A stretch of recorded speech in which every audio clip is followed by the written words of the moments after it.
আজকে আমার এই লাল গরুটা বাজারে গিয়ে বিক্রি করে পাশের গ্রামের সুমাইয়াকে বিয়ে করব। চাচা, আমার এই গরুটা 1 লাখ টাকা দিয়ে বিক্রি করবো, আপনি কত দিতে পারবেন? ভাতিজা, আমি তোমাকে 80,000 টাকা দিতে পারবো। আচ্ছা চাচা, এই নেন। গরু বেচা শেষ, এখন এই টাকা দিয়ে সুমাইয়াকে বিয়ে করব।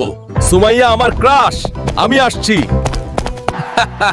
কি আনন্দ আকাশে বাতাসে, আজ আমি বিয়ে করব আমার ক্রাশকে, সুমাইয়াকে। এই ডিজে, জোরে গান বাজাও। দুলা ভাই, সুমাইয়া ভাবি তো পালিয়ে গেছে। কি?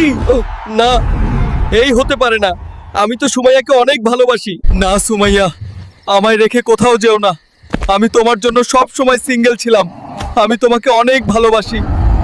না হাল্ক, আমি তোমাকে বিয়ে করতে পারবো না, তুমি অনেক গরিব, তুমি আমাকে ভুলে যাও। কিন্তু সুমাইয়া, আমি তো তোমাকে অনেক ভালোবাসি। বন্ধুরা, তোমরা সবাই লাইক আর সাবস্ক্রাইব করো, পরের বার নিশ্চয়ই সুমাইয়াকে বিয়ে করে আনবো।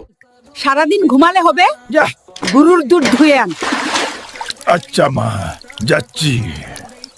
আমার মা আমাকে এই গরুর জন্য শান্তি মতো ঘরে থাকতে দেয় না, আজকে এই গরু থেকে সারা জীবনের জন্য পেছন ছাড়াবো।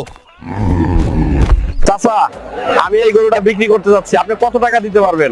ভাতিজা, তোমাকে আমি 20,000 টাকা দিতে পারবো। ঠিক আছে চাচা, এই নিন গরুটা। এখন থেকে সব প্যারা শেষ, এখন আর কখনো গরুর দুধ দোহাতে হবে না, এখন সারা দিন ঘুমাবো। তাহলে মাকে কি বলবো? গরু তো বিক্রি করে ফেলেছি। মা, মা, কোথায় আছো? কি হয়েছে বাবা, এত চিল্লাচ্ছ কেন? মা, আমাদের গরুটা একটা বাঘ নিয়ে গেছে। আমি অনেক চেষ্টা করেছি বাঁচানোর জন্য, কিন্তু পারিনি। সমস্যা নেই বাবা, তুই ঠিক আছিস, এটাই আমার সব।